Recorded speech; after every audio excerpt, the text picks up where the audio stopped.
Ya, entonces el tema el primer tema es ¿no? Lesión y adaptación celular. Vamos adelante. Previamente vamos a hacer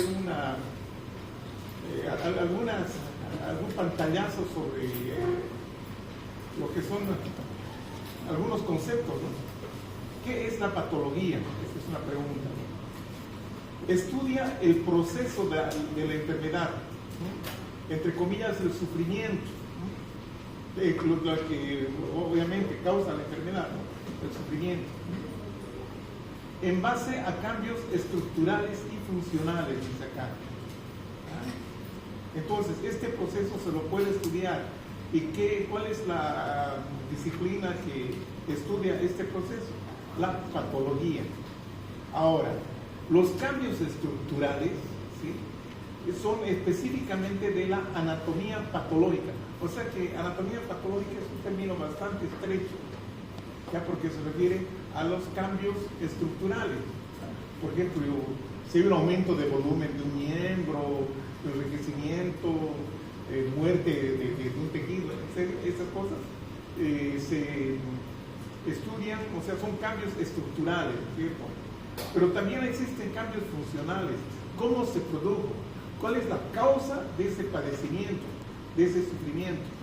Bueno, entonces todo eso ya involucra a lo que es la patología en general, porque también hay otras, digamos, alteraciones funcionales que ya son del ámbito de la fisiopatología, ¿entienden? Entonces es bastante amplio todos estos términos en cuanto a la patología. Bueno, otro detalle, dice acá, es el puente entre las ciencias básicas y la práctica clínica. Las ciencias básicas obviamente son la histología, la anatomía macroscópica, la neuroanatomía, en fin, ¿no? La fisiología humana normal, ¿ya? La microbiología, parasitología. Bueno, entonces es el puente, dice acá. Es por eso que no sé por qué se consideró a la patología en un segundo año, debería ser una asignatura de tercer año, ¿no? Pero bueno, las cosas son así. Bien, entonces para poder estudiar todo este proceso se utilizan una serie de métodos, ¿no?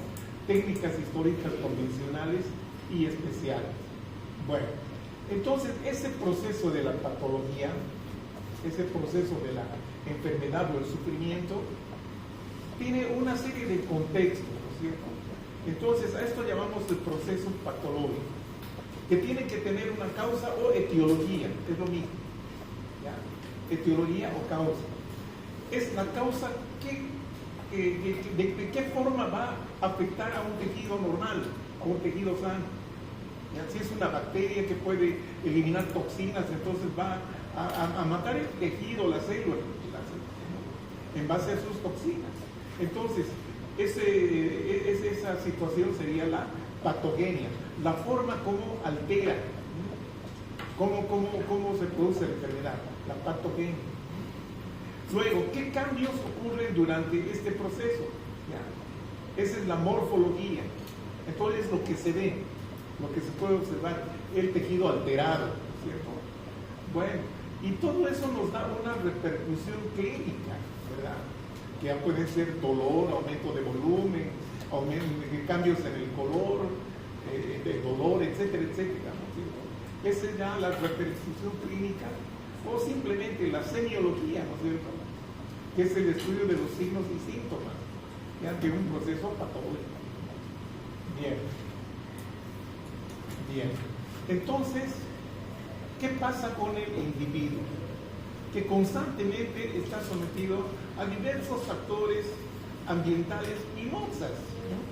Factores ambientales como el calor, el frío, las inundaciones, en fin, y otras nozas que pueden ser infecciones, comidas en mal estado, en fin, que afectan al individuo, ¿no? Y el individuo como tal también es un ser que tiene sus propias defensas, ¿no?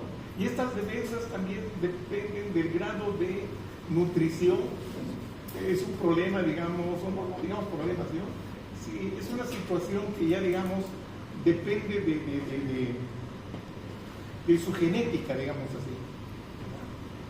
Hay personas que están bien dotadas, bien alimentadas, que son capaces digamos, de afrontar el estrés ambiental o a las náuseas, ¿no? Que puede ser potencialmente pudiendo producir enfermedad en el individuo.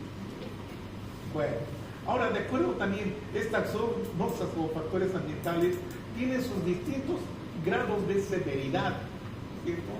Mientras más severas sean, obviamente el individuo, mientras más fuerte sea, va a aguantar, digamos así. Pero de lo contrario, pues, hay enfermedades, hay individuos que están desnutridos, entonces estos son más proclives a cierto tipo de enfermedades, ¿no es cierto? Con menor resistencia. Entonces aquí viene el proceso salud de enfermedad. Mientras más defensas, más resistencias tenga el individuo, entonces la enfermedad va a ser pasajera y va a volver a una situación de salud. Pero si este individuo tiene bajas defensas y las situaciones estas del estrés o las notas son severas, entonces es muy probable que la enfermedad permanezca, ¿no es cierto?, o se establezca. ¿Ya? Y esto ya depende de muchos otros factores, de una buena curación, etcétera, etcétera, que pueda volver a una situación saludable, o de lo contrario, puede llegar a la muerte. Entonces, es muy importante. No son factores, como les decía, factores ambientales, náuseas y el individuo también, ¿no es cierto? Las condiciones del individuo que determinan ese equilibrio entre salud y enfermedad. Muy bien. Bueno, ahora, para estudiar en patología, ¿qué métodos vamos a estudiar? ¿De qué método nos valemos? La más común es la patología quirúrgica. La patología quirúrgica. Bueno, entonces para estudiar, para nuestro estudio, para poder observar los cambios, ¿sí? Entonces, como les decía, echamos mano a una serie de métodos, ¿no?, utilizados en patología quirúrgica. Por ejemplo, digamos, el primer contacto, ¿sí?, de alguna alteración a nivel del cuerpo es la observación simple. Esto ya depende un poco del cirujano o de algún facultativo que esté en contacto con el enfermo, ¿no es cierto? Entonces él verá qué es lo que está pasando, ¿no es cierto? Y de acuerdo a eso, haciendo sus estudios complementarios, etcétera, verá qué procedimiento es el más apropiado para que ese individuo pueda, digamos, salir del estado de enfermedad y pueda volver a una situación saludable, ¿no es cierto? Entonces tenemos acá la biopsia, ¿no es cierto? La biopsia es la obtención de una muestra de tejido enfermo, pero esto generalmente es en un ambiente de consultorio, ¿no? De consultorio, ¿ya? No necesita un quirófano, etcétera, ¿no es cierto? Es ambulatorio, perdón, las biopsias. Luego tenemos ya en ambiente quirúrgico la extracción de piezas quirúrgicas, vale decir, tumores,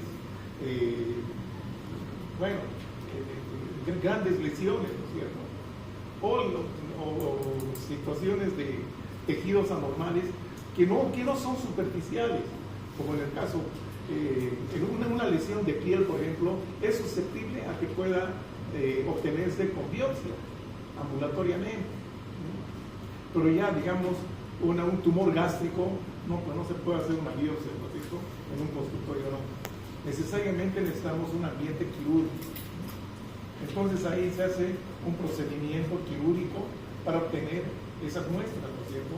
O sea, puede ser también una apendicitis, puede ser una vesícula, una colecistitis, que esté provocando una serie de molestias en el paciente, ¿no? Bueno, estas serían, digamos, las piezas quirúrgicas. Luego tenemos otros métodos, como ser la punción aspiración por aguja fina, así se abrevia PAP. Punción aspiración por aguja fina. Eso también puede ser en algunas lesiones que son relativamente superficiales. Por ejemplo, ganglios linfáticos, ya mama, algunas lesiones mamarias, algunas lesiones a nivel de tiroides, donde se introduce una jeringa, ¿sí? Una jeringa con el émbolo al fondo, ¿sí? Entonces, al extraer el émbolo, ¿sí? Se crea un vacío, y ese vacío hace que aspire tejido, aspiren células, ¿ya? Aspiren células. Entonces, esas células aspiradas se deposita en un portobeto, ¿sí? Se hace un extendido, se tiñe y se observa a la microscopía. Esa es la función aspiración por aguja fina. La citología exfoliativa.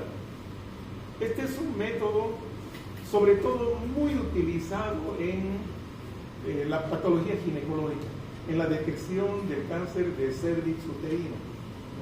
El famoso método del Papa Nicolau.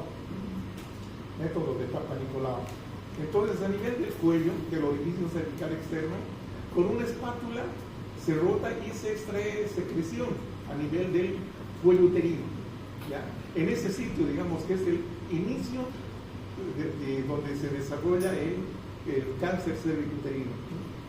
Entonces, esa secreción se hace lo mismo, se extiende en un portobeto, se tiñe y ahí se identifica si hay células alteradas o simplemente es una infección, ¿no es cierto? Otros métodos son los métodos intraoperatorios, Este es en el caso de, les voy a poner un ejemplo, de una mujer que tiene un tumor de mama, digamos, puede haber en cualquier otro lado, pero pongamos ese ejemplo. Entonces entra donde el cirujano y abre, ¿no? Hace una incisión para ver de qué se trata ese tumorcito que detectaron en la mama. Entonces ve que es un nodulito bien encapsulado, no está, digamos, adherido a ningún otro plano, sino está bien encapsulado, entonces es fácilmente enucleable, se lo puede extraer fácilmente, se pone en formol y se manda a patología, al laboratorio de patología. Pero, ¿qué es lo que pasa si es un tumor que tiene una serie de raíces que están invadiendo el tejido vecino? Entonces ahí sospecha el cirujano de que se trata posiblemente de algún tumor maligno, podría ser, ¿no? Es lo primero que piensa. Entonces, ¿qué es lo que hace? Saca un pedacito del tumor, así fresco, manda inmediatamente al laboratorio de patología. Eso ocurre, ¿no? Los grandes centros tienen su laboratorio de patología. Entonces, en el laboratorio de patología se hace el estudio intraoperatorio, tiene que ser rápido. Entonces, existen varios métodos intraoperatorios. Uno, por ejemplo, es el de la congelación, ya que ya un poquito va perdiendo la vigencia. Pero hay otros que son de las improntas. Entonces, se agarra el tumorcito, se hace un raspadito de la superficie del tumor, ¿sí? Y ese material que se ha raspado se extiende en las láminas. Entonces, un extendido bastante delgado. Se fija, se tiñe y se lee. Entonces ahí muy fácilmente se puede reconocer si existiesen células malignas. Entonces, si se ven contundentemente células malignas, por teléfono se realiza al cirujano, que es positiva para malignidad. Entonces, ¿qué es lo que hace el cirujano? Amplía la zona la zona quirúrgica, la zona del tumor, amplía, saca con amplio margen para ver si no ha invadido. Entonces, esa es la finalidad de estos métodos intraoperatorios. Luego tenemos las autopsias, que es más, esto está más en el ámbito de patología legal, medicina legal, ¿no? Las autopsias, que no saben de qué murió, entonces se hacen estudios, ¿no? Estudios ya, como les decía, legales, médico-legales. Ahora, En los grandes centros, ya antiguamente se utilizaba mucho hacer estas autopsias, digamos, las autopsias científicas, ¿no es cierto? Donde algún paciente en algún servicio fallecía y no tiene un diagnóstico definitivo. Entonces, para saber de qué falleció, entonces se le pedía al servicio de patología que haga la autopsia, ¿no?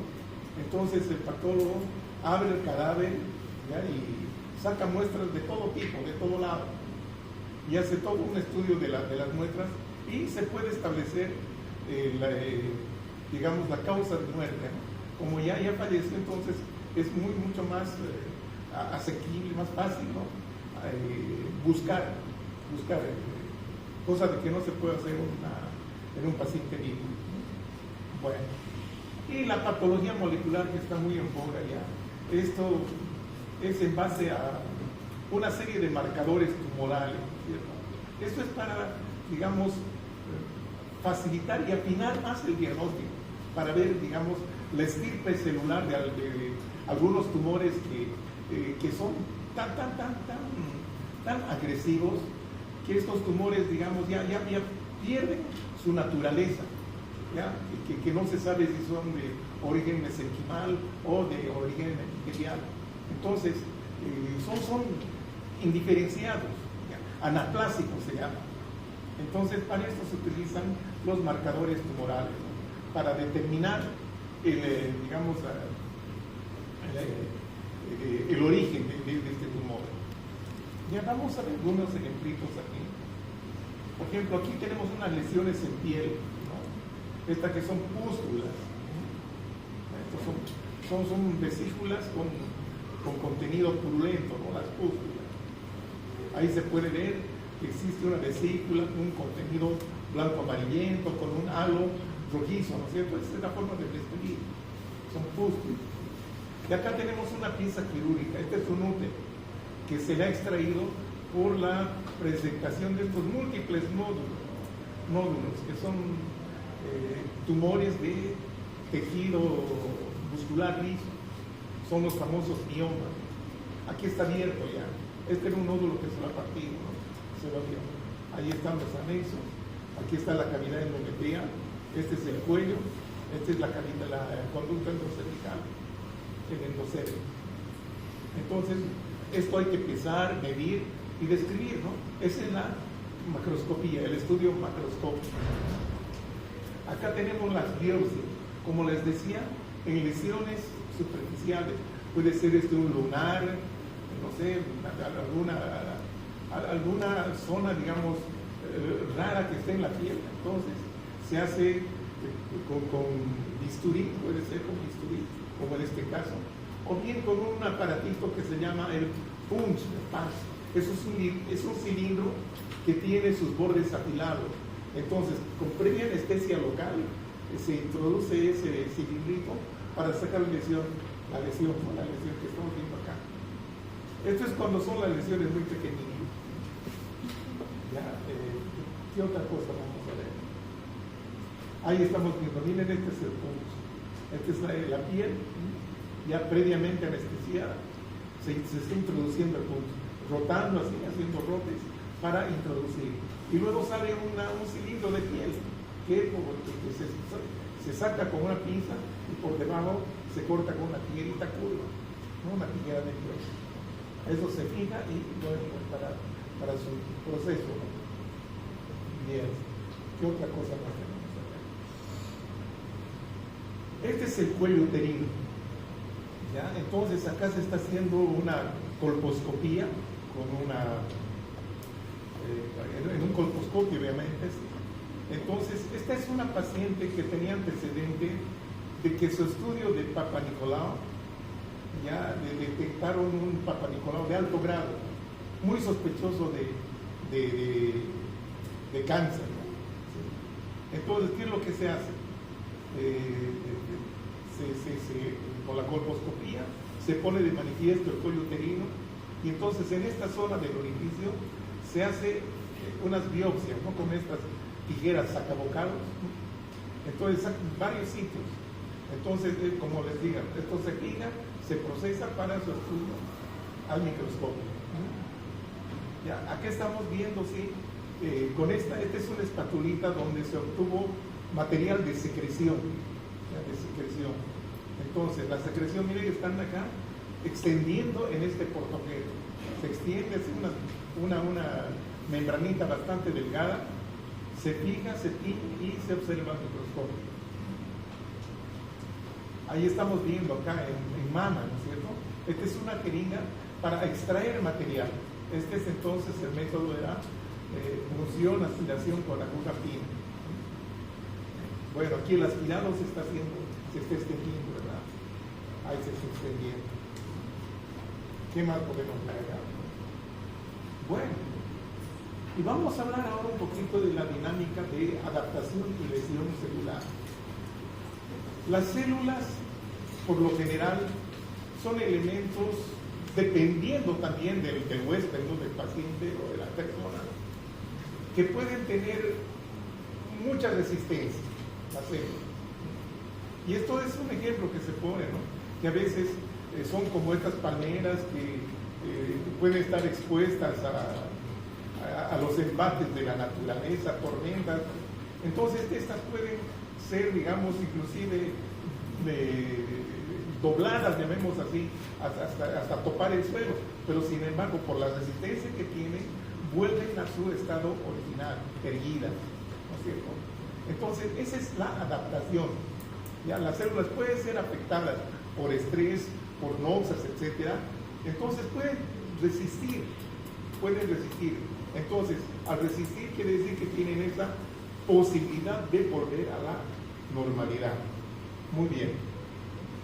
Los factores etiológicos, las causas. Ya, las principales causas de lesión celular. Existen muchas, ¿no? Una de las más estudiadas es esta, la hipoxia, la falta de oxígeno. La falta de oxígeno. Luego tenemos agentes químicos. Ahí están los venenos, pueden ser agentes corrosivos, en fin, los agentes químicos, ¿no es cierto? Los ácidos, álcalis, etcétera, etcétera, ¿no? Algunos fármacos que en algunas personas causan lesión también. Bueno, entonces son agentes químicos. Agentes biológicos. Aquí están los microorganismos, ¿ya?, que pueden ser virus, bacterias, hongos, parásitos, etcétera, ¿no es cierto? Agentes biológicos. Luego tenemos a los agentes físicos, el frío, el calor, la electricidad, la radiación, en fin. Luego tenemos alteraciones genéticas, ¿ya?, donde ya la persona nace con algún tipo de alteración. A veces estas alteraciones son tan mínimas que pasan desapercibidas durante toda la vida, pero otras veces no, ya nacen con complicaciones y estas son expresadas desde muy temprano. Por ejemplo, el síndrome de Down y otras enfermedades más. Y hay otras donde no hay, digamos, ese problema, digamos, que se pueda notar, ¿no? Pero sin embargo hay alteraciones donde no funcionan bien, por ejemplo, este órgano muy importante que es el hígado, donde hay alteraciones a nivel de las enzimas hepatocitarias, ¿no es cierto? Hay un déficit. Entonces eso puede dar a la larga una serie de alteraciones que vamos a ver en el curso del avance de la materia. Reacciones inmunológicas. Estas reacciones pueden ser a veces por una hiperreactividad. Ahí entonces hablamos de las alergias. Las alergias, ¿no es cierto? Es un ejemplo clásico, las alergias. O bien puede ser todo lo contrario, ¿no? Deficiencias, inmunodeficiencias. Entonces eso también nos lleva a enfermedades. Y luego, las enfermedades autoinmunitarias, cuando nuestro sistema inmunitario reacciona contra lo propio, contra nuestros propios tejidos. O sea, no hay un reconocimiento. Nuestro sistema inmunitario se revela y no reconoce lo que es propio. Entonces, pelea contra eso, ¿no es cierto? Porque la finalidad del sistema inmunitario es justamente reconocer lo que es extraño. Al reconocer lo que es extraño, lo ataca y lo anula. Pero si no reconoce lo propio, ¿ya? Y lo considera, digamos, un tejido extraño a nuestros propios tejidos, bueno, ahí es grave, ¿no es cierto? Y hay una serie de ese tipo de enfermedades autoinmunitarias que llaman. Está el lupus eritematoso, la artritis reumatoide, el pénfigo, en fin. Bueno, desequilibrios nutricionales. Ahí tenemos, digamos, la obesidad por un lado, ¿ya? Y por otro lado tenemos, digamos, estas personas, ¿no? que están mal nutridos, las desnutrición, los desnutridos. Y esto ocurre generalmente en poblaciones con bajos ingresos, ¿no es cierto? Eso es bastante frecuente en nuestro medio al menos. Se ve mucho eso, los desequilibrios nutricionales, que conllevan a lesiones celulares. El envejecimiento, obvio, ¿no es cierto? Nosotros los viejitos estamos siempre más con esa tendencia a sufrir cualquier tipo de enfermedades, ¿ya? Porque ya nuestras defensas, nuestra resistencia, ya va en disminución, va en detrimento, disminuyendo. El envejecimiento celular. Ya no reponemos como antes, ¿no es cierto? Ya no nos renovamos como antes. Bueno, alteraciones psicosomáticas. Bueno, aquellas personas que están, digamos, con alteraciones a nivel de razonamiento, ¿no? Los loquitos, que a veces se autoinfligen, claro que sí. O creen que están enfermos o bueno, hacen cualquier cosa, ¿no? Son personas que tienen alteraciones psicológicas, ¿no es cierto? Que están también proclives a ser el blanco de algún tipo de lesión, sobre todo de lesiones. Bueno, entonces volvemos sobre estos otros asuntos, ¿no es cierto? Ahí está la célula normal. Cuando la célula normal está funcionando bien, entonces llamamos que está en una situación de homeostasis, en una normalidad. Aquí estamos viendo, ¿no? El estrés ambiental puede estar, digamos, sujeto a una situación de estrés. El estrés, todos lo sufrimos. Ya que no hay gasolina, que las colas, que no hay micros, que hay dinero por aquí, que nos cierran la universidad, en fin. ¿Sí? Esas son situaciones de estrés. Pero ya poco a poco hay personas que se adaptan a eso. Algunas personas con más facilidad, otras con menor, pero uno puede adaptarse y volver a esta situación de homeostasis. ¿Ya? Pero cuando nos enfrentamos a estímulos lesivos, a las noxas que decimos acá, ¿sí? Entonces esto nos puede dar a una lesión celular. O bien, esta lesión celular puede provenir de una incapacidad de la adaptación. Entonces se produce la enfermedad. Ahora les decía, la severidad, ¿sí? de estos estímulos. Si es leve o transitorio, entonces puede ser una lesión reversible que puede, digamos, revertirse. Entonces volver a la normalidad. Ahora, ¿qué pasa si esa lesión está sujeta a un extremo, ¿cierto? Que es grave y progresiva? Podemos llegar a la lesión irreversible, que esto se traduce con la muerte celular. Y la muerte celular puede llevarse a cabo de dos formas: la necrosis y la apoptosis. Necrosis o apoptosis. Muy bien. En la célula existen sistemas vulnerables, sistemas intracelulares vulnerables, que serían el talón de Aquiles de la célula frente a una situación de lesión celular. ¿Y cuáles son esos sistemas? Entonces aquí están marcadas con una rayita roja. Una es la membrana celular. La membrana celular. Aquí está marcando el retículo endoplásmico rugoso. ¿Y qué función se desarrolla en el retículo endoplásmico rugoso? La síntesis de proteínas. La síntesis de proteínas. En las mitocondrias, ¿qué ocurre en las mitocondrias? Es la productora de energía, ¿no es cierto? A base del consumo de oxígeno, ¿sí? Entonces aquí está la respiración celular. Y luego tenemos el cuarto sistema, que es la cromatina, ¿no? El aparato genético, ¿ya? que puede alterar el genoma. Ahí está, alteración. Entonces son los cuatro sistemas intracelulares vulnerables, ¿cierto? Membrana celular, síntesis de proteínas, respiración aeróbica, ¿ya? Y el aparato genético. Bueno, ¿qué podemos decir de esto? Consecuencias de la disfunción de los sistemas intracelulares.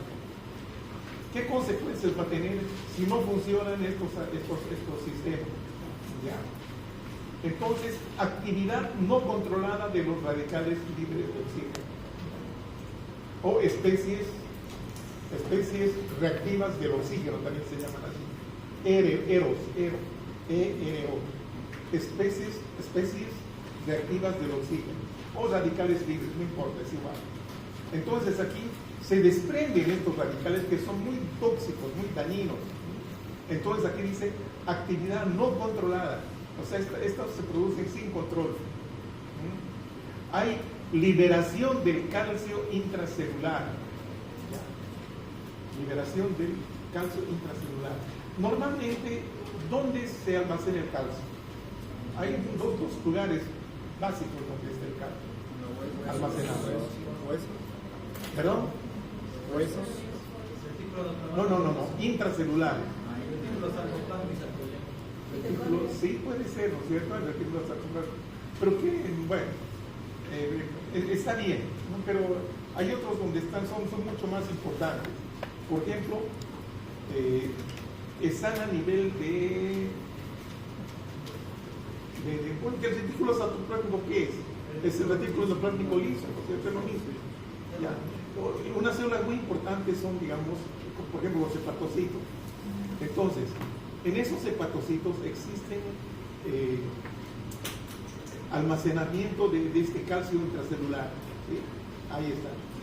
Luego están también en las mitocondrias, ¿cierto? En los gránulos mitocondriales, exactamente. Ahí se almacena calcio iónico. Entonces, cuando hay algún problema, algún proceso de lesión celular, este calcio se libera. ¿Y dónde va a caer este calcio? Cae al citosol. En el citosol. Se difunde en el citosol el calcio. Y eso es sumamente peligroso. ¿Por qué? Porque activa sistemas enzimáticos del citosol. Por ejemplo, puede activar inclusive a nivel de las membranas, de cualquiera de las membranas, ya sea la membrana externa o de las organelas membranosas. Estas son las fosfolipasas que afectan los fosfolípidos, las proteasas, las ATPasas y las endonucleasas. Las proteasas a las proteínas, ¿no? Principalmente que se encuentran en el citoesqueleto. Las ATPasas que degradan el ATP, que son moléculas energéticamente activas, muy activas, las ATPasas. Y las endonucleasas que están a nivel del aparato genético. Lo que conlleva a que se agote el ATP, por lo tanto la energía se agota la energía. Y esa célula, bueno, ya no va a funcionar bien, se supone así. Y cuando se afecta a las fosfolipasas, ¿dónde se encuentran las fosfolipasas, dijimos? ¿Cuál es la principal fuente de fosfolípidos? Membranas, las membranas. Las membranas, la externa o la de las organelas, ¿no es cierto? Entonces aquí va a provocar una serie de defectos de la permeabilidad de las membranas. ¿Se dan cuenta? A la catástrofe que van a producir o que va a producir el calcio intracelular liberado. Bueno, entonces aquí vamos a ver algunos ejemplos, ¿no es cierto? Ahí está la célula normal. Vamos a ver estas dos formas de lesión celular. Bueno, entonces aquí esta célula está sujeta a alguna noxa, digamos, ¿sí? Alguna forma a un agente lesivo. Entonces, ¿cómo reacciona esta célula? Miren ustedes, hay una serie como les decía, se afectan las membranas, los puntos los puntos vulnerables se afectan, ¿cierto? A nivel de las membranas, por ejemplo, en las membranas del retículo endoplástico hay defectos de la permeabilidad. ¿Cuál es la principal, digamos, acción de las membranas? De mantener, ¿no es cierto?, las concentraciones de líquidos y electrolitos, ¿no es cierto?, tanto fuera de la célula como dentro de la célula, ¿no es cierto? Ahí está el juego de las bombas, ¿no es cierto?, bombas de sodio y potasio, en fin. Bueno, entonces al alterarse la permeabilidad de las membranas, ¿sí?, permite el ingreso de líquido, ¿sí?, y de otros electrolitos más de afuera hacia el interior de la célula, produciendo que esta célula se hinche. De igual manera se van a hinchar las organelas, como el retículo endoplástico rugoso, las mitocondrias principalmente. Se hinchan, hay un cambio, ¿no es cierto?, un cambio de hinchazón, ¿ya?, produciéndose estas vesículas, estas deformaciones, ¿no? Y al hincharse este retículo endoplástico rugoso, hay un desprendimiento de los ribosomas. ¿Y qué función tienen los ribosomas? Son importantes para la síntesis de proteínas. Y al desprenderse entonces la síntesis de proteínas, también se llenará. Eso también contribuye, digamos, a la lesión. Entonces, si esta lesión no es muy profunda, todavía, o sea que puede recuperarse, ¿sí?, y volver a la normalidad. Estos cambios se han estudiado principalmente con la deprivación del oxígeno, la hipoxia. Ya, es muy importante la hipoxia. Es el punto que más se ha estudiado. Cuando se restituye, digamos, el aporte de oxígeno, entonces esta célula, si no está muy alterada, puede recuperarse y volver a la normalidad. Entonces, estos cambios que se han producido, no muy profundos, ¿sí?, se denominan lesión reversible. Pero ¿qué pasa si no hay oxígeno? Es como cuando no hay combustible, no hay oxígeno, ¿qué pasa? Ya pues se desata el caos, ¿cierto? Se desata el caos. Se rompen las membranas, ¿sí? A nivel de la cromatina nuclear, sí se presenta una cariopignosis, primero una condensación de la cromatina y luego la fragmentación. Ahí ya, esto no vuelve, es una lesión irreversible, ya es la muerte celular, es la muerte o la necrosis. Hay también agrandamiento de las mitocondrias, no hay energía, no hay nada, esto es todo un caos. Aquí la célula está muerta. ¿Ya? Pero estas células muertas no pueden estar ahí, ¿no es cierto?, divagando por nuestro sistema. Entonces, inmediatamente se activan, ¿sí?, ya son cuerpos extraños, y es un material extraño. Entonces se dispara la respuesta inmunitaria y los primeros en llegar son los neutrófilos, y luego vienen los macrófagos.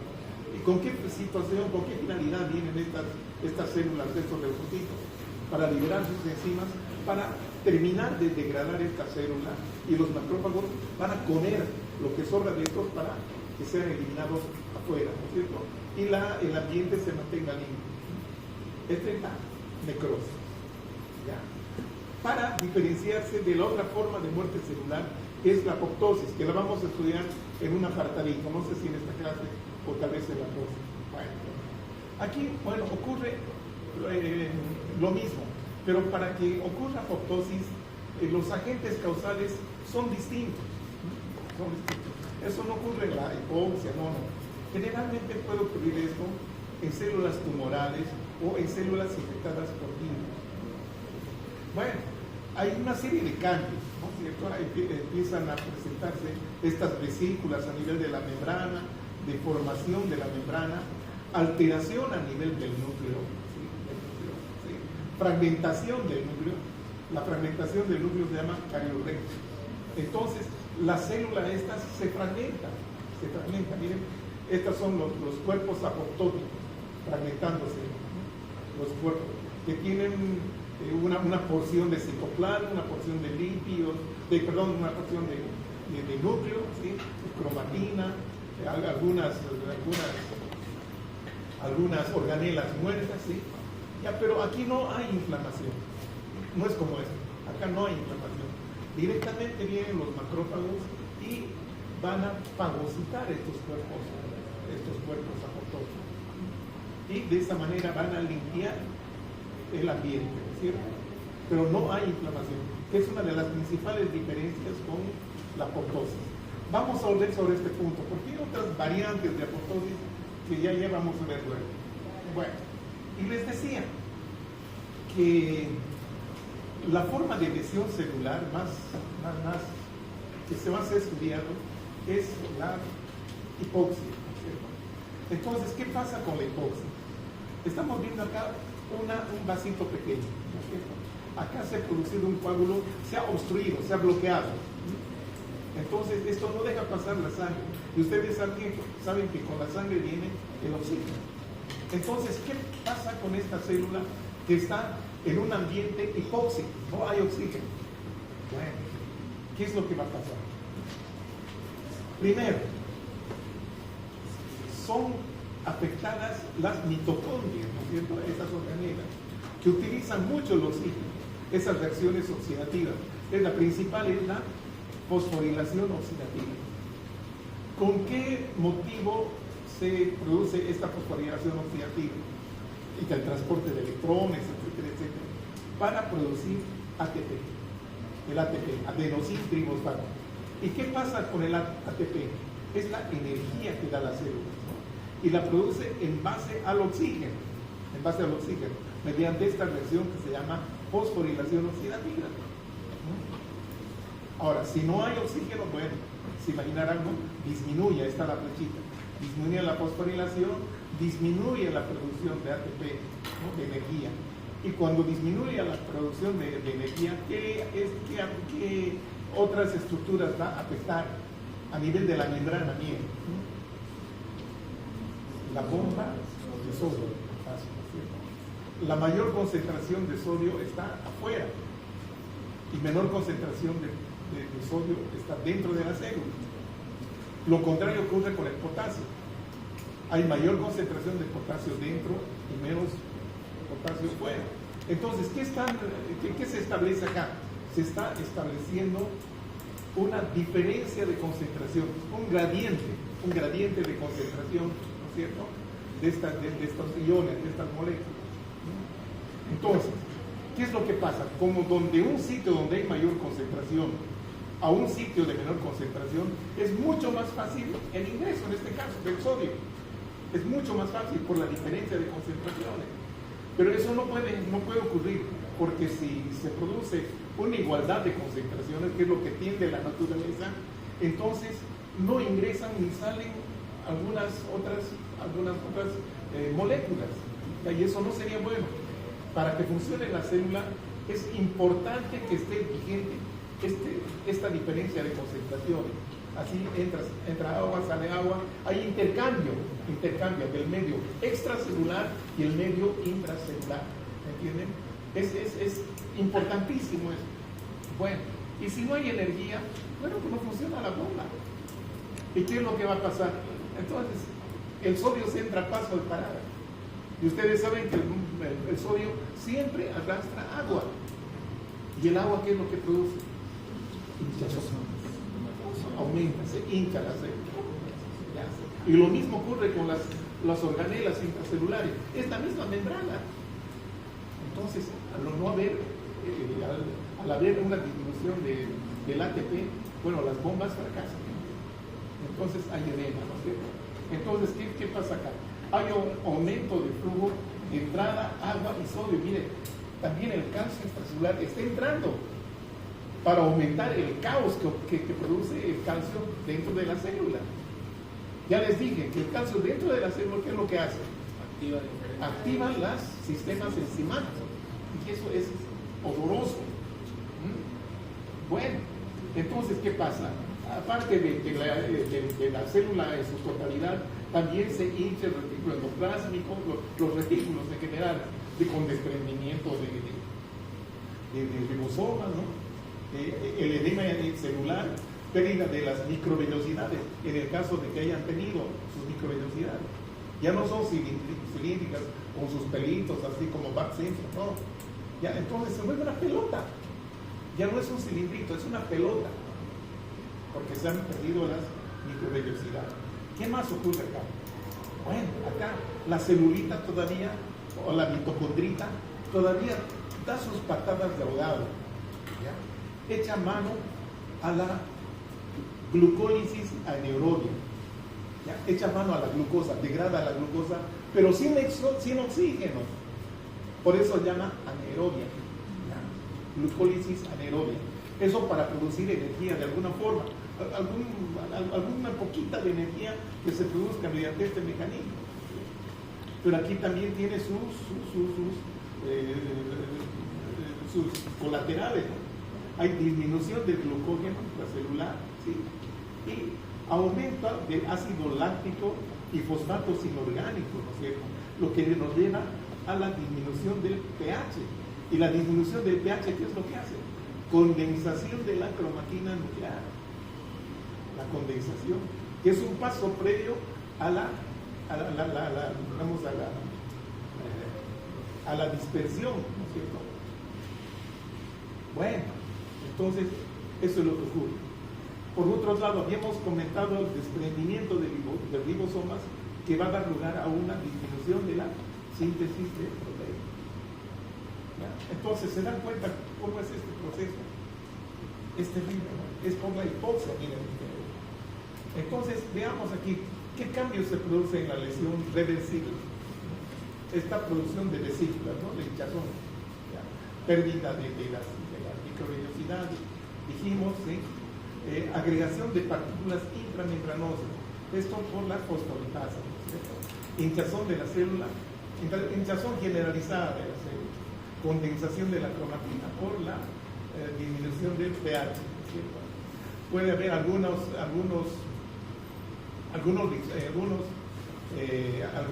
mitocondrias que directamente ya dejaron de funcionar, entonces estas van a ser fagocitadas por los lisosomas autofagos, sus propios elementos, desprendimiento, etcétera, etcétera.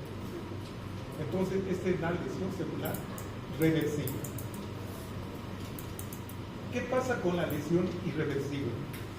Irreversible, o sea que ya no vuelve a la normalidad. Entonces, se consideran como el punto de no retorno, o sea que ya no vuelven a la normalidad, a la incapacidad para revertir la función mitocondrial. Incapacidad para revertir la función mitocondrial. Trastornos profundos en la membrana celular. O sea, la membrana prácticamente se agrieta, ya se va separando, va produciendo una serie de orificios. Trastornos profundos de la membrana celular. Serían, digamos, los cambios que demarcan el punto de no retorno y ya se las considera como una lesión irreversible. Ahí estamos viendo, ¿no es cierto?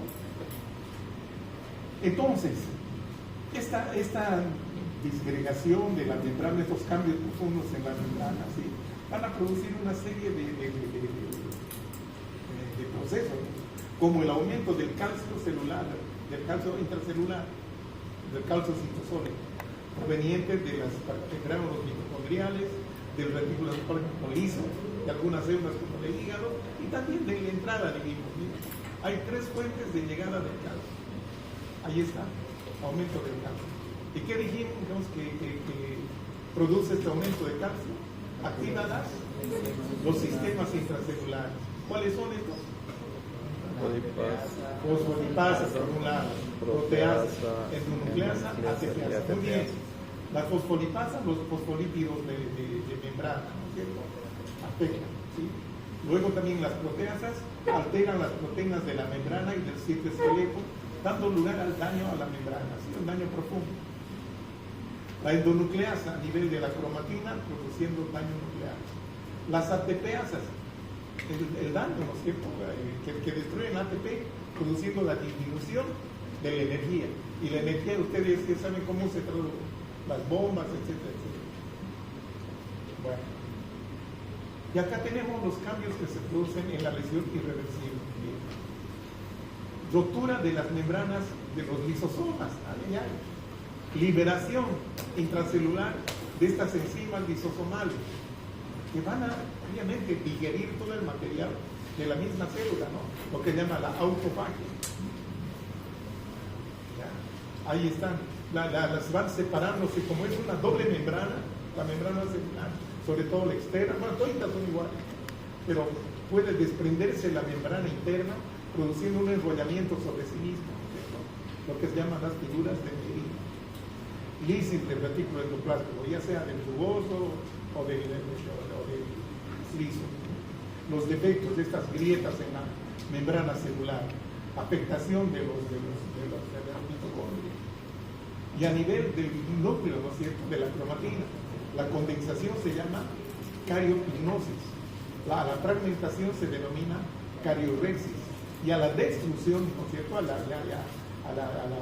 destrucción total de la cromatina se denomina cariólisis. Entonces ya son, este es en el contexto de la lesión irreversible, de la célula muerta, ¿no? Célula muerta, muy próxima a ser fagocitada, o primero va a ser, digamos, destruida por las enzimas de los leucocitos, primero de los neutrófilos. Bien, ahí vemos, ¿no es cierto?, la necrosis. Ahí están los neutrófilos, liberando su artillería enzimática para destruir a esta pobre celulita. Pero ya estaba muerta, no hay problema. Bueno, entonces, necrosis, siempre con inflamación. En cambio, la apoptosis no hay inflamación. Va. Los famosos EROS se llaman radicales libres del oxígeno, o dijimos especies reactivas del oxígeno. Ya la última edición de Robbins así la llama EROS. Bueno, entonces estos famosos EROS no son nada más moléculas altamente reactivas que atacan los enlaces de proteínas en los tejidos. Miren ustedes, enlaces de proteínas en los tejidos. Esto es importante, no solamente en los tejidos, también en las células, ¿no es cierto?, sobre todo a nivel de las proteínas del citoesqueleto. También afecta el DNA, la cromatina, ¿no?, de los núcleos. Y más importantes también, los más importantes ácidos grasos poliinsaturados que se encuentran en las membranas celulares. Entonces, ¿a qué se denomina un radical libre? O un radical tóxico, o una especie reactiva. Son aquellas moléculas que presentan un solo electrón impar en su orbital más externo. O sea, normalmente en los espines, en las... ¿cómo se llama esa? ¿Qué otro nombre lleva? A las moléculas. Está el átomo en el centro y después ahí están las... Eso, ¿no? Siempre hay un par de electrones en cada... orbital, exacto, orbital. Pero el último, el orbital más externo, solamente contiene un solo electrón. Entonces a esa molécula se la considera como una especie tóxica, ¿no? Una especie o un radical tóxico, ¿no?, o una especie reactiva, ¿no? Esa es entonces el concepto. Bueno, entonces aquí hemos visto cuáles son las lesiones que pueden inducir los radicales libres, ¿no?, los EROS. Enlaces de proteína a nivel de las células o tejidos. No se olviden el DNA nuclear. Ácidos grasos de las membranas. ¿Sí? Son los principales puntos que atacan estos EROS. Bien. ¿Y cuáles son los más comunes, estos eros más comunes, normalmente son liberados en cualquier reacción, digamos, donde esté involucrado el oxígeno. Así es. Entonces, aquí está uno de ellos. Es el anión superóxido. El anión superóxido, así se la abrevia. Luego tenemos el peróxido de hidrógeno, agua oxigenada. Y luego tenemos el ion hidroxilo. Bien. Entonces vamos a ver cómo se producen estas eros.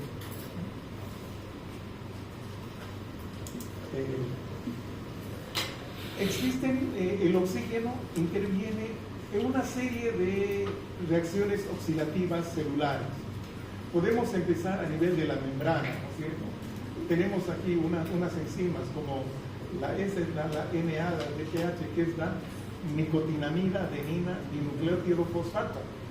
Pero este es el libro, chicos, no se preocupen. Entonces, esta reacciona con el oxígeno para reducir. Entonces, esta reacción siempre va a liberar especies reactivas. También podemos ver que el óxido se utiliza en reacciones oxidativas a nivel del retículo endoplásmico liso, en general, ¿no? Retículo endoplásmico liso, sobre todo en los hepatocitos. Existe acá, ¿no es cierto?, unas moléculas que es la P450, perdón. ¿No? Es una enzima, P450 oxidasa, que reacciona con el oxígeno. Luego tenemos a nivel de las mitocondrias, ¿no? Las enzimas de la cadena respiratoria. Que luego hay también enzimas citosólicas en el citosol que reaccionan con el oxígeno. Bueno, y otras oxidasas, ¿no?, que se encuentran en los peroxisomas, sobre todo. Los peroxisomas.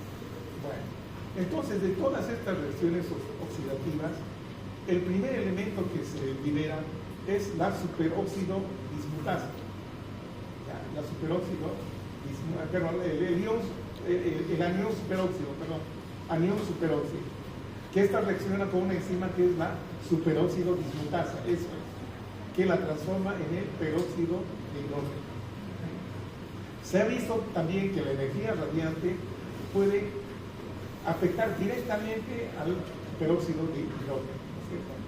Entonces, en este peróxido de hidrógeno pueden intervenir otras enzimas, ¿ya?, sobre todo de los peroxisomas, que van a catalizar este peróxido de hidrógeno, haciéndola de una especie reactiva en, digamos, elementos inocuos, ¿no?, inofensivos, como acá tenemos dos moléculas de agua. Ahí está, que no afectan, ¿sí?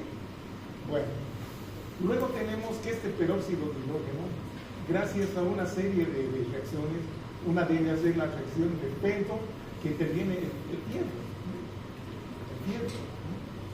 Ya tenemos aquí el óxido ferroso y el óxido férrico, ¿no es cierto?, que va a producir la liberación de estas otras especies reactivas, que son los iones hidroxilo. Que esto generalmente, gracias a otras enzimas de los peroxisomas, ¿sí?, se las convierte en agua, ¿no es cierto?, totalmente inofensiva. Ya. Ahora, si es que no se producen estos mecanismos protectores, ¿ya?, que eliminan la toxicidad de estas especies, y si estas especies persisten, ¿sí?, si no son eliminadas, entonces va a producir lesión celular. Eso es lo que dijimos hace ratito, ¿no es cierto? ¿Qué puede producir? ¿Qué elementos va a atacar? La membrana, ¿no es cierto?, produciendo peroxidación de líquidos. ¿Ya? Después dijimos los enlaces de proteínas, ¿no es cierto? Los enlaces de proteínas, produciendo lesión a nivel del citoesqueleto o de los tejidos, ¿no es cierto? Y por último, lesión a nivel del ADN, de la cromatina. Y de esta manera se produce la lesión celular. ¿Ya? Muy bien, jóvenes. Y ahí tenemos, es prácticamente lo mismo, ¿cierto? Aquí estamos viendo en la mitocondria la producción de eros, ¿no es cierto? Aquí a nivel de la cadena la cadena respiratoria, ¿sí? Ahí está el ion superóxido, peróxido de hidrógeno, y luego el radical hidroxilo, ¿no? Y ahí están sus efectos: membranas, enlaces proteicos y el ADN. No se olviden eso. Tal vez para un poquito ratificar, ¿no es cierto? Aquí tenemos el agua, ¿no es cierto? Que digamos hay un fracaso, digamos, para acá. Este es el peróxido de hidrógeno. Hay un fracaso de estas enzimas que degradan el peróxido de hidrógeno para convertir en 2 moléculas de agua. Hay un fracaso, ¿no?, de estas enzimas del peroxisoma. Entonces, ¿qué es lo que va a pasar? Que permanecen estas moléculas de peróxido de hidrógeno que gracias a la reacción de Penton se convierten en reacciones hidroxilo, que son las más digamos, las especies más reactivas, ¿no? Estas que atacan ciertos puntos de la célula, produciendo la muerte celular. ¿Está bien? Por ejemplo, peroxidación de los lípidos de membrana, habíamos dicho proteínas, el ADN principalmente. Entonces, aquí tenemos acá el ion hidroxilo, así se llama. Bueno, y la muerte celular. Bueno, jóvenes, vamos a ver la morfología de la lesión celular reversible. ¿Cómo se ve al microscopio las células que han sido afectadas mediante un proceso de lesión celular, pero reversible? ¿Cuál es el patrón celular? En este caso es la tumefacción, simplemente la hinchazón celular o tumefacción celular.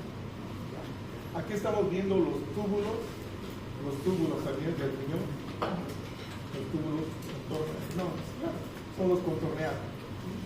Entonces vemos que estos túbulos, miren, cómo se ven los núcleos desplazados a un extremo y están llenos de líquido hinchado.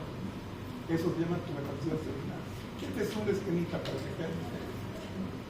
Entonces, este es un patrón morfológico de la lesión celular reversible. No se olviden, tumefacción celular. Aquí luego estamos viendo lo mismo. Estos son túbulos proximales, estos son los distales. Miren, siempre más delgaditos. Miren la estructura. Pánicos, granulosos, ¿ya? Y el núcleo siempre desplazado a un extremo.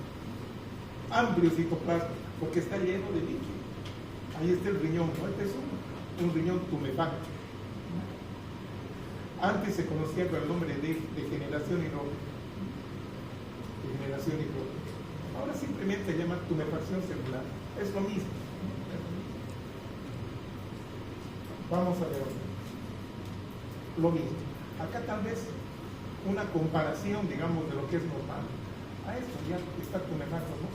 Células tumefactas, ¿sí? Con líquido. Ya los límites celulares están alterados. No son tan nítidos como acá. Bueno, tumefacción celular es un patrón morfológico de lesión reversible. El otro patrón es el cambio graso. Cambio graso es acumulación de gotitas de grasa dentro de los hepatocitos. Esto se produce generalmente en el hígado, el cambio graso, que es el principal órgano. El hígado en sí se pone más amarillento, que aumenta de peso. Aumenta de peso. No se olviden, son lesiones reversibles. Aquí estamos viendo una imagen, miren, estas son las gotitas de grasa, grandes y pequeñas, macro, micro vesículas de grasa, cambio graso, o el hígado graso, que también se llama, el hígado graso, lesión reversible. Ahí vemos, miren, pequeñas gotitas, pequeñas, algunas grandes, pero predominan las pequeñas. Aquí ya predominan las grandes. También se denomina esteatosis. Cuando son pequeñitas son microvesiculares y cuando son grandes son macro. Aquí, por ejemplo, tenemos macro y microvesicular. Esto es en hígado. Aquí podemos ver en corazón estas gotas de grasa en los miocitos cardíacos. Ahí ven, miocitos cardíacos.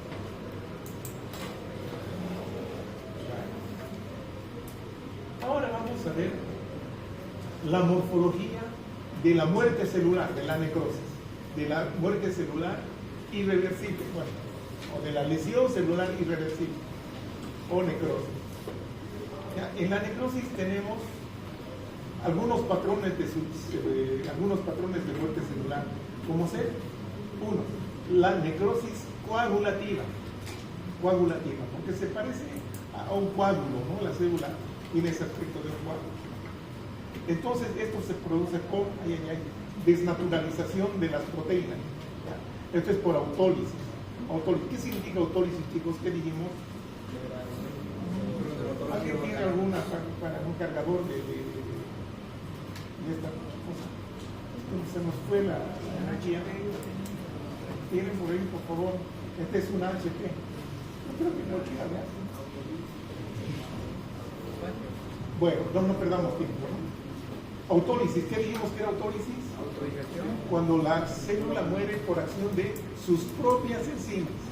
Autólisis. Entonces, ¿cómo se ve? Que hay preservación de las siluetas de las estructuras. Preservación de las siluetas. O sea, se puede reconocer al tejido muerto, se reconoce. Esta es una característica de la muerte por hipoxia. En todos los órganos, excepto en cerebro. ¿Sí? Característica de la hipoxia en todos los órganos, excepto en cerebro. Bueno. Ahí tenemos, por ejemplo, este es el infarto, ¿no es cierto? Son áreas de necrosis isquémica por falta de oxígeno. Así, acá se produjo el stop de la corte sanguíneo, entonces toda esta zona está muerta. Necrosis coagulativa, es una zona de infarto. Acá tenemos un infarto renal, acá hubo el stop. Y toda esta zonita, siempre se desvían un infarto renal. Ahí está la microscopía. Aquí reconocemos un glomérulo, ¿no? Ahí está el corpúsculo y algunas ¿cómo llaman estos? Los conductitos estos, los túbulos. Se puede reconocer al tejido. Pero mire, acá todavía no han llegado la reacción inflamatoria. Necrosis coagulativa. Parece un coágulo. Lo mismo acá en el infarto del miocardio. Ya los núcleos se van perdiendo, también se pierden las estriaciones. Esos son los miocitos, un infarto de miocardio. Acá, algunas variantes. Esta es la necrosis de calcificación, producida principalmente por el bacilo de la tuberculosis, que produce este tipo de necrosis que parece requesón, por eso llaman de calcificación. Entonces, aquí se ve, miren, un granuloma. Un granuloma con necrosis de calcificación. Y aquí está la zona muerta. Ahí estamos, esta es la zona muerta de la tuberculosis. Estos son los granulomas en el pulmón. Bueno, el otro tipo de necrosis es la licuefactiva. ¿Sí? Es digestión celular debida a acción degradativa de enzimas lisosomales de otras células. Por ejemplo, de las células de los neutrófilos, por ejemplo. Son células que no son propias, no son enzimas propias, sino de otras células. A eso se llama heterólisis. Esto es característica de infecciones microbianas, donde se produce pus, y también del infarto cerebral. Miren, el infarto cerebral presenta necrosis de liquefacción. En cambio, los infartos en otros órganos se producen necrosis de tipo coagulativa. Una coagulación y de liquefacción o liquefactiva. Bueno, ahí tenemos algunos ejemplos, les vamos a poner. ¿Ya? Ahí están, por ejemplo, esta pústula, ¿no es cierto? Ese puntito blanco, que no es nada más que una colección de pus. Cuando son muy grandes estas colecciones de pus, ya se llaman abscesos, como en este caso, ¿no? A nivel de los ganglios inguinales de este paciente. Aquí están drenando, ¿no? La microscopía nos va a mostrar llenos de neutrófilos. Ya no se reconoce órgano, acá son colecciones de neutrófilos y restos de células muertas que se llaman piocitos, ¿no? Piocitos. También este tipo de necrosis se observa en infecciones por hongos. Aquí un ejemplo, estamos viendo la candidiasis. Ahí vemos una onicomicosis. Ahí están con PAS es una adquisición. Ahí estamos viendo las hifas y algunas esporitas de Candida albicans. Ahí están las esporitas. Y aquí están infiltradas. Ahí está el infarto cerebral. El infarto cerebral. Necrosis licobacteriana. Infarto cerebral. La microscopía. Aquí vemos algo de tejido cerebral y esta es la zona de necrosis. Infiltrados inflamatorios de tipo agudo. Necrosis licohepática. Y por último tenemos la necrosis enzimática de la grasa, que generalmente ocurre a nivel del páncreas, porque por una pancreatitis o por una litiasis de los conductos se produce un taponamiento y las enzimas pancreáticas se activan dentro del páncreas, produciendo una autodigestión del páncreas, lo que se llama la necrosis enzimática de la grasa. Es una necrosis que parece al jabón cuando está con agua. Así es esa misma textura, miren. Ahí vemos, miren. Se deshace, es un tejido friable que uno palpa y se deshace. Acá vemos la histología. Hay algunos adipocitos que están por ahí. Estos otros ya están muertos. Ya están muertos. Y por último tenemos otro ejemplo de necrosis, que es la necrosis fibrinoide, que es un tipo especial de daño vascular, ¿sí? Este es un vasito, observado y habitualmente en reacciones inmunitarias. ¿Ya? Por ejemplo, en el lupus se puede ver esto. Entonces, eso se produce por depósitos de inmunocomplejo. Esta es una reacción de hipersensibilidad, ¿ya? En las paredes arteriales. Necrosis fibrinoide se llama así por el aspecto de fibrina que tiene. Aspecto de fibrina.